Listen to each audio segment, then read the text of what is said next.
won't lie, it's a little strange to think that I was playing Modern Warfare 2 back in its prime at 9 years ago.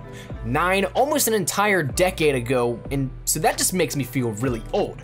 But in that time, Call of Duty as a franchise has made some drastic changes to pretty much every fundamental part of the game that we know of and have played since then. Whether it be from small things that stick around or some things that are so fundamental they've reverted back since their introduction. Whatever it is though, there have been some major changes to the Call of Duty franchise across each annual year that we end up seeing a new title introduced. So today I want to take a look at 7 of the biggest changes to Call of Duty in the past 9 years. So hopefully guys enjoy what we have here on deck, and who knows, maybe you didn't even realize some of these changes have happened since the introduction of Modern Warfare 2. Let's start off with number 1. The first thing I have here up on deck is the Pick 10 and Pick 13 system. Now this was introduced in Black Ops 2, so we're not going all the way back, we're not going to that full distance of the spectrum that we're analyzing here with this, but instead we're going to start off with one from Black Ops 2. 2012 is when this was introduced, and so then players ended up completely being able to change how they approached the create a class system. If you were to go into any other Call of Duty title before this, you'd of course have your primary, some attachments, your perks, and pretty much everything standard laid out like that. However, the Pick 10 system and later the Pick 13 system, which was introduced within Advanced Warfare, and then Pick 10 system has been around in Black Ops 3, Infinite Warfare, as well as Black Ops 4 since then, the Pick 10 system allowed for way more customization because you could stock up on, say, attachments for your weapon, or you could stack up on your perks, but it would sacrifice one area to strengthen another. While it was something that maybe there were better combinations than others, and still having the standard subset of one of everything was the best way to go, it did offer for that choice in players' minds, and they could end up tailoring the gameplay experience to however they wanted. And while World War II introduced the Division system, which is a slight breakaway from even the traditional create a class system, the Pick 10 and Pick 13 system from the games that it was involved with is definitely something that fans have come to greatly enjoy. And with the Division system in World War II, though it was cool to see a sort of unique approach to how create a class worked in World War II, it wasn't exactly a major hit with fans as soon as it dropped, and so therefore there are some adjustments made to it, but still I think Pick 10 and Pick 13 are the predominantly most popular out of the Call of Duty community. So it'll be nice to see that this returns in Black Ops 4, and who knows where it'll go in the future, but that's a major innovation to the game that I want to start off this little video with. So next up on the list is the kill streak system and score streak system. We're gonna take these both in one go and count them as one, because if you guys remember all the way back to the classic Call of Duties, COD 4, Modern Warfare, World at War, they were 3-5-7. You had a UAV, airstrike, and then attack chopper in COD 4. Then in World at War, you ended up having a recon, artillery, and then dogs for that 3-5-7 streak. But Modern Warfare 2 took that and flipped it on its head and gave players a ton of different ways to express their playstyles in different manners. You ended up having a ton of different ones, and most notably, one of the biggest additions here to the kill streak system was that of the nuke. The tactical nuke was a game-ending 25 kill streak that once you obtained it, your team automatically won, and it was something that the community immediately latched on to and had an immediate love for. And since then, we've seen multiple iterations of this across various different titles: Modern Warfare 3, Ghosts, Infinite Warfare, Advanced Warfare, and COD World War II, all having their own unique variation of this for their subsequent titles, but it was something that we ended up seeing an initial breakaway from the 3-5-7 system. Then we ended up seeing in Modern Warfare 3 the introduction of lethal, support, and specialist packages, which broke those ways to sort of express how you want to play the game up even more. You had stuff that could end up getting you just absolute insane amount of kills. You had things that could play support and would not reset upon death, but would really help your team more than anything. And then you had specialist if you wanted to become a super soldier. So in terms of just those kill streak systems, it of course was a massive overhaul from just what we saw of a 3-5-7. And that's something that since then, obviously we've made other strides to keep things going, and more than likely you enjoy some of these streaks better than just a standard 3-5-7, or maybe you don't, but regardless, we've definitely made a lot of progress in that time.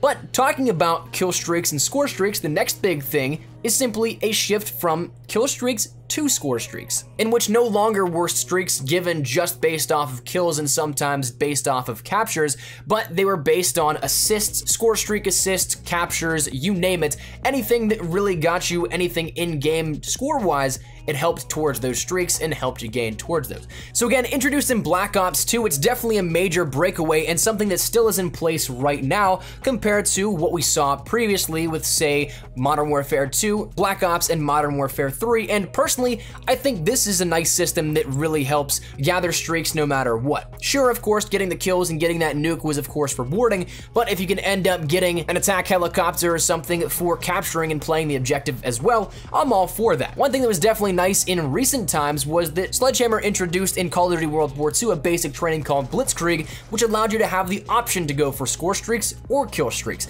So that was cool to see that sort of breakaway and allow players the choice, but as for score streaks overall, it's definitely made some progress since its introduction in Black Ops 2 and has been, I guess, a hit or miss topic of interest for players that would either prefer kill streaks over score streaks, but regardless, it's made some progress. Number 4 on the list is something that is, of course, definitely hit or miss with some people. There was a lot of talk for the past years before this change that every single year was just a copy and paste, year over year exact copy of what we saw with Call of Duty.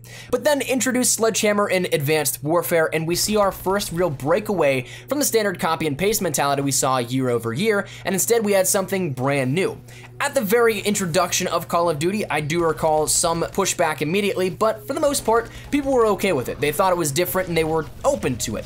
Now, having time gone by and 3 years later of advanced movement, it might not be everybody's favorite cup of tea, but there was a massive breakaway in the core fundamentals of how the game played. For having been boots on the ground for nearly a decade as is, an introduction of an advanced movement system that allowed for verticality beyond our wildest beliefs before the launch of Advanced Warfare really changed the dynamic in the meta of how Call of Duty itself as a game felt, played, and was operated. Having the ability to jump, dodge, or slide out of the way was certainly something that affected players' individual gameplays, but people learned to adapt, and some people really came to enjoy it, while others were the opposite and they did not like it at all. But regardless of how you feel about it, the fact that we had 3 years of an advanced movement system was certainly something that was a core fundamental breakaway from what Call of Duty has been for as long as players could remember before then. So love it or hate it, this is still probably the biggest change we've ever seen in Call of Duty, and some people may still long for it to come back, and some may even wonder how it got greenlit in the first place.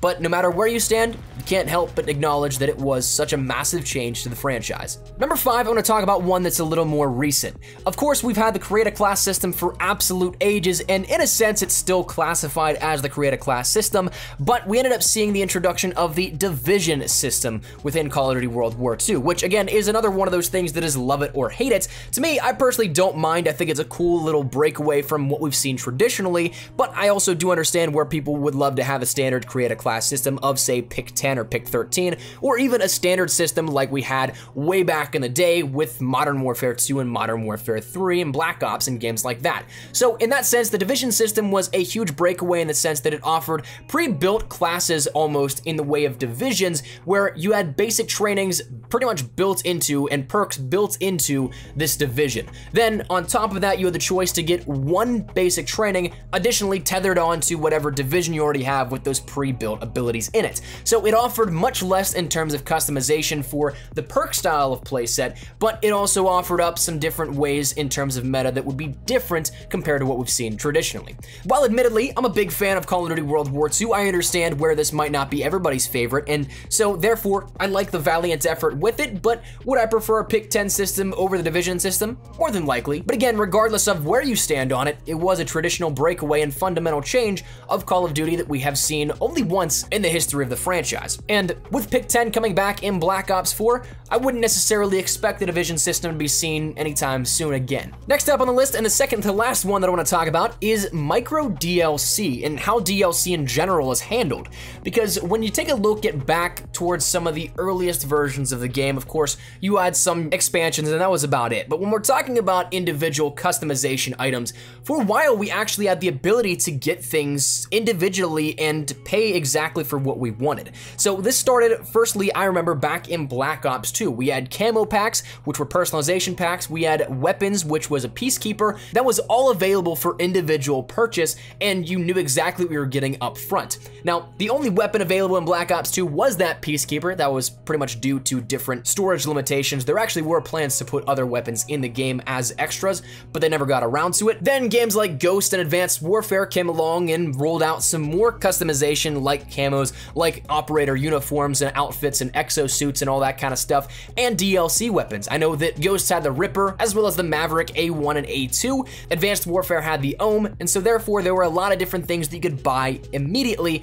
But with the introduction of Advanced Warfare, we also saw the start of where this whole system went downhill, and it became a lot more predicated on luck rather than just what you wanted to buy outright.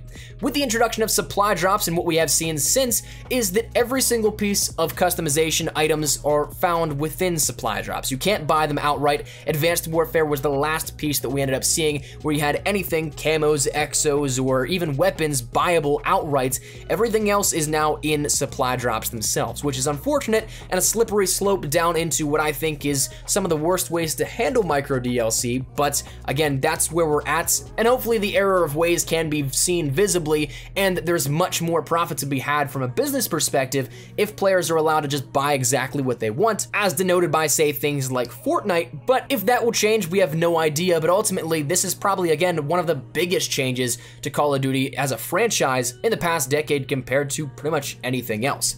Now, the final thing that I want to talk about is a sort of extension of that, but more so overall encompassing feature of it, but a DLC model as a whole. So I talked about earlier in that last segment about how before Modern Warfare 2, there were still expansions and everything like that. We ended up seeing map packs and individual compilations of maps being purchasable all the way back to COD 4. We ended up seeing that the Variety map pack was introduced. We had a few in World at War, Modern Warfare 2 had a couple as well, but we ended up seeing that those were the initial starting points, map packs individually.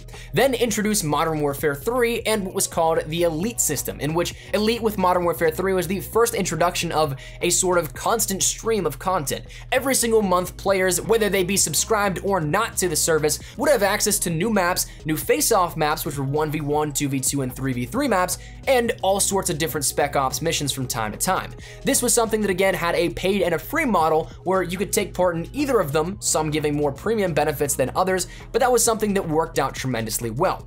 Then after that, we ended up seeing that sort of dissolve. Then the season pass came along where you could end up buying and paying upfront the cost of about 3.5 of those packs for what you'd end up getting in the long run of 4. It offered a little benefit in terms of monetary savings up front, but not all that much. And in some games, you also did have some different features available to it. I believe Black Ops 2 offered the Peacekeeper for free to those players. The Ohm and Advanced Warfare, the DLC weapon there, was available a little early to season pass holders. Infinite Warfare had base weapons available to season pass holders instead of having to go through supply drops for that. And so in that sense, it was a little bit of an evolvement, but overall, I'd still say I'd prefer Elite over that. But now moving into Black Ops 4, we have the Black Ops Pass, which is sort of a hybrid between Elite and also the Season Pass model. You end up getting the same amount of content or slightly less of what you normally get in a Season Pass, but in the calendar of events similar to what Elite has. We don't have a specific time frame for it just yet, but it looks to work out that we'll get one piece of content, at least in terms of map-wise, each month. So that's something that it's a sort of hybrid, and moving forward, we'll see if that is something that sticks or if it doesn't. But for the time being, again, massive fundamentals in how extracurricular content is given to players. But that said, that's where we're gonna wrap it up. To me, those are 7 of the biggest things that we've seen change the fundamentals of Call of Duty in the past decade or so. But that said, what are your thoughts? Do you have anything that I maybe missed out that you think is an absolute massive change? Is there something that you think I may have missed? If so, or if you agree with any of these, let me know your thoughts in the comment section down below. Let's start a little discussion here at this. But hopefully you guys enjoyed, hopefully you found this insightful, hopefully you found this enjoyable. And if you guys did, make sure you drop a like down below. And of course, if you guys are new to the channel, make sure you guys subscribe so you don't miss a single thing regarding Call of Duty World War II.